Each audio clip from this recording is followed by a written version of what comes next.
majibu yako ya swali la msingi kwamba ni kweli vipo vyuo ambavyo vinatoa kozi ambazo hazipo kwenye kada za secretariat. Je, ni upi mkakati wa serikali sasa kuweza kuaccommodate wale wanafunzi ambao tayari wameshamaliza masomo kwenye hizo kozi ambazo hazipo kwenye kada za secretariat? Hawa vijana, upi ni mkakati wa serikali kuweza kuaccommodate kwa haraka? Kwa sababu zile kozi wakati zitakwenda kufundishwa ni tayari zilisharuhusiwa kufundishwa kutokea serikalini kilipoa kibali. Nilikuwa na Mheshimiwa Waziri. Asante Mheshimiwa Mwenyekiti. Na Mheshimiwa Naibu Waziri, Mheshimiwa Waziri. Mheshimiwa Mwenyekiti, kwanza na mimi nimpongeze Naibu Waziri kwa majibu mazuri, lakini pia niungane na wabunge wenzangu kutoa pole kwa familia ya Bwana Saasisha Mafue kwa msiba mkubwa wa mama yake. Mwenyezi Mungu amhifadhi na aendelee kuwapa faraja familia nzima.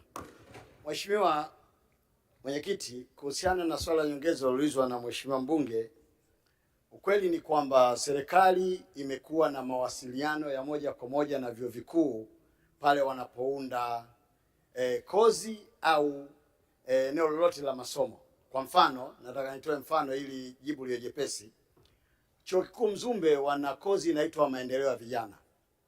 Kozi ile inatengeneza maafisa vijana. Na kama unavyojua kwenye serikali mfumo wetu sisi unazo nafasi kwenye TAMISEMI za maafisa wa vijana.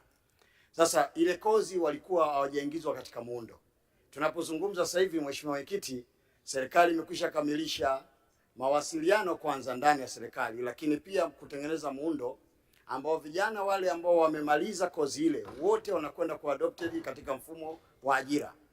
Kwa hiyo tunachokifanya ambacho ameeleza Mheshimiwa Naibu Waziri, nataka nieleze Mheshimiwa Mwenyekiti, ni yale kwamba msingi mkubwa vyuo vikuu viwasiliane na wizara husika, kwa maana wizara mama kama Wizara ya Elimu, ili sisi ambao tunahusika na kutengeneza miundo ya kazi tuweze kufanya kazi nzuri ya kuhakikisha kwamba watu wote wanaomaliza vyuo vikuu tunawaadopte katika mfumo wa kazi, waingie katika mfumo wa ajira ili waweze kupata kazi ndani ya Jamhuri ya Muungano wa Tanzania.